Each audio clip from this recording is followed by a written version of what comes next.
atas waktu dan kesempatan yang diberikan kepada saya. Nama saya Elfrida Leland dengan NIM 2019-3102 Prodi Agribisnis.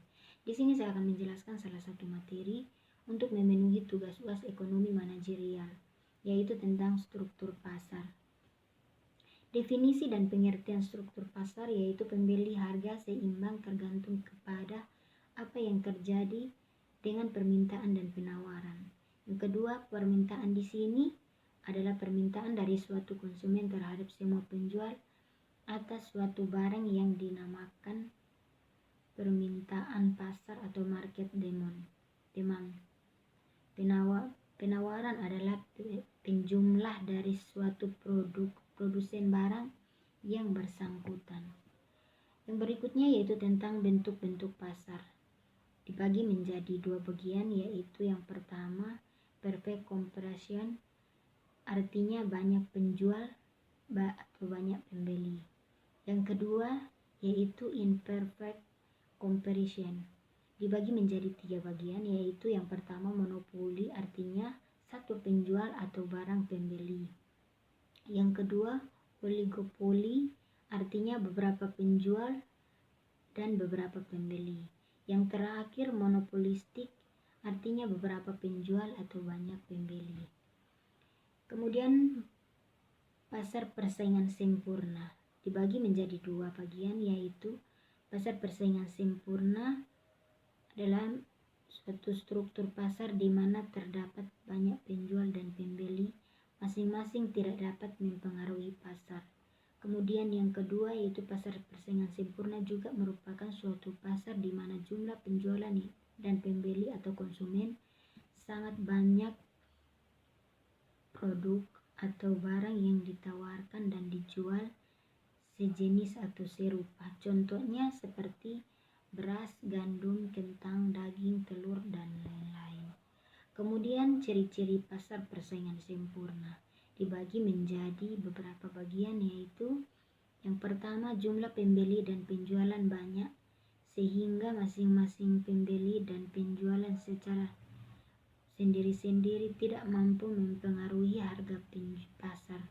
Yang kedua, harga ditentukan oleh mekanisme permintaan dan penawaran dan tidak dapat diubah atau suatu datum. Yang ketiga, setiap penjualan dan pembeli sebagai pengambil harga atau price tag. Yang keempat, setiap perusahaan menghasilkan barang yang sama atau homogenus menurut pandangan konsumen. Yang kelima, setiap perusahaan bebas keluar masuk. Dan yang terakhir, sumber produk bebas bergerak kemanapun. Selanjutnya yaitu tentang kekuatan pasar persaingan sempurna. Yang pertama merupakan bentuk pasar yang ideal. Yang kedua, perusahaan berproduksi pada skala yang efisien dengan harga produk paling murah, sehingga harga suatu produk yang dihasilkan bersifat logis. Yang berikutnya yaitu persaingan antara produsen terjadi secara sehat karena produk yang diperjualbelikan bersifat homogen. Yang terakhir output maksimum dibagi menjadi 4, yaitu yang pertama memberikan kemakmuran yang maksimal karena harga jual yang termurah. Yang berikutnya jumlah output paling banyak sehingga rasio output per penduduk maksimal. Yang keempat, masyarakat merasa nyaman dan tidak ditipu karena informasi sempurna. Selanjutnya yaitu tentang kelemahan pasar persaingan sempurna. Dibagi menjadi beberapa bagian, yaitu yang pertama, dalam pasar persaingan sempurna tidak ada dana untuk melakukan penelitian atau pengembangan produk, sehingga ada inovasi minimal dan inovasi dari produsen sangat kurang karena produk yang dijual sama.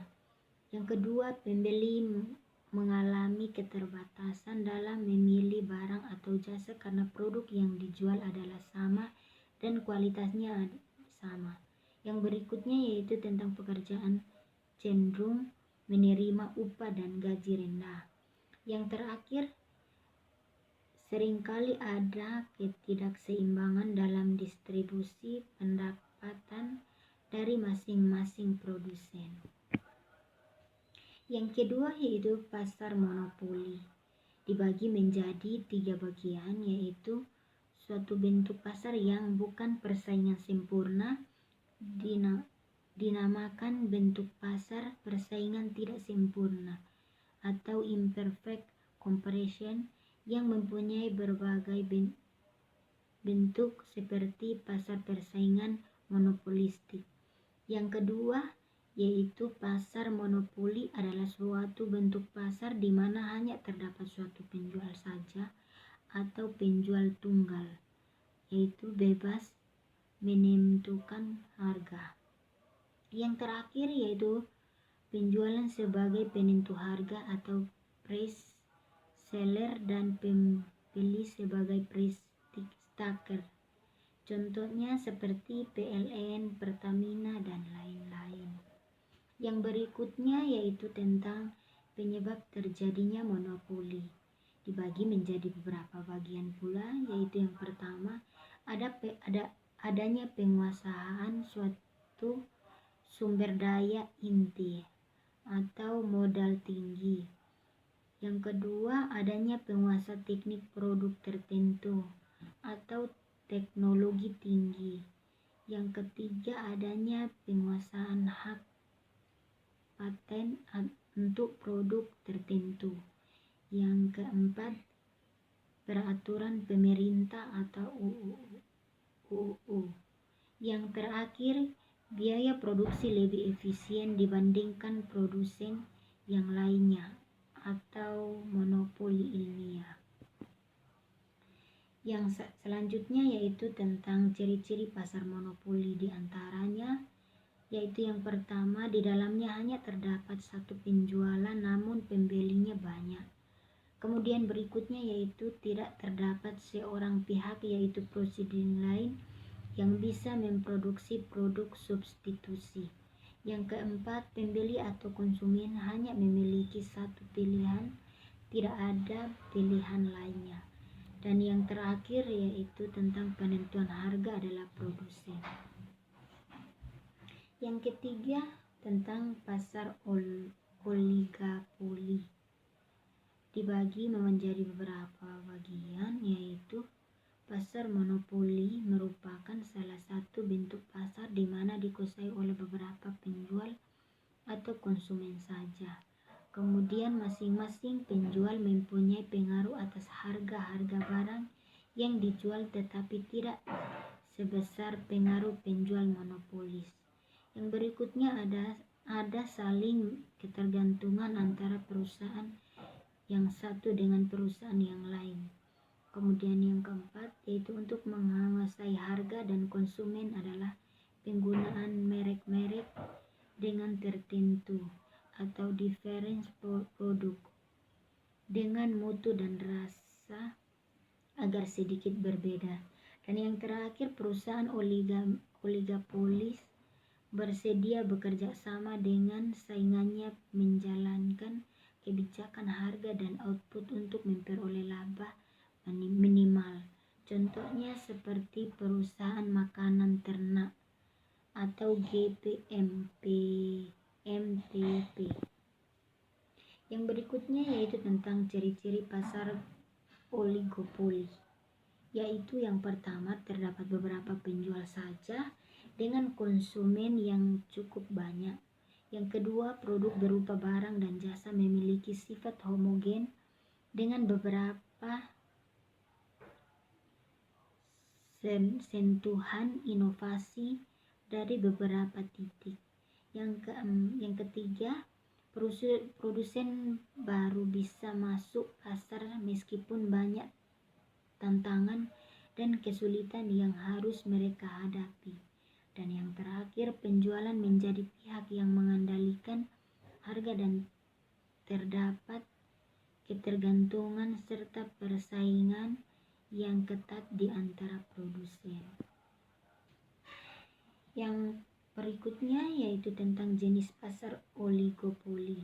Dibagi menjadi dua bagian, yaitu yang pertama oligopoli dengan kerjasama, yaitu apabila perusahaan yang ada dalam industri bersepakatan untuk melakukan kerjasama, misalnya dalam hal pertemuan harga maupun jumlah produsen. Yang kedua, oligopoli tanpa kerjasama, yaitu apabila perusahaan yang ada dalam industri tidak melakukan kesepakatan atau kerjasama. Yang keempat yaitu tentang pasar persaingan monopolistik. Yaitu pasar persaingan monopolistik adalah pasar di mana banyak jenis barang yang berbeda diproduksi oleh banyak produsen yang beberapa atau different produk. Unsur-unsur pasar persaingan monopolistik yaitu yang pertama produsen beberapa, yang kedua produk beraneka ragam, yang ketiga iklan sangat penting, yang terakhir hambatan untuk memasuki industri kecil. Contohnya seperti perusahaan kosmetik, minuman, makanan ringan, alat tulis, obat-obatan, dan lain-lain. Selanjutnya yaitu tentang sifat pasar persaingan monopolistik. Dibagi menjadi 3 bagian, yaitu jumlah pembeli dan penjual agak banyak sehingga masing-masing penjual mempunyai pengaruh atas harga meskipun tidak besar. Barang banyak yang diperjualbelikan tidak homogen, bahkan sengaja dibeda-bedakan baik dalam merek, bentuk, warna, dan ukuran, atau produk variasi walaupun mutunya sama. Yang ketiga yaitu merek memegang peran penting untuk memikat konsumen walaupun untuk itu memerlukan tambahan biaya. Selanjutnya yaitu sifat pasar persaingan monopolistik, yaitu yang pertama jumlah pembeli dan penjualan agak banyak sehingga masing-masing perusahaan mempunyai pengaruh atas harga meskipun tidak besar. Berikutnya, barang-barang yang diperjualbelikan tidak homogen, bahkan sengaja dibeda-bedakan baik dalam merek, bentuk, warna, dan ukuran maupun mutunya sama. Yang terakhir, merek memegang peranan penting untuk memikat konsumen walaupun untuk itu memperlakukan tambahan biaya. Selanjutnya yaitu tentang ciri-ciri pasar monopolistik. Dibagi menjadi 6 bagian, yaitu yang pertama terdapat diferensial produk. Yang kedua, keberadaan produsen dapat memegang harga pasar. Yang ketiga, produsen bisa keluar masuk pasar secara bebas. Yang keempat, aktivitas promosi diperlukan dalam penjualan.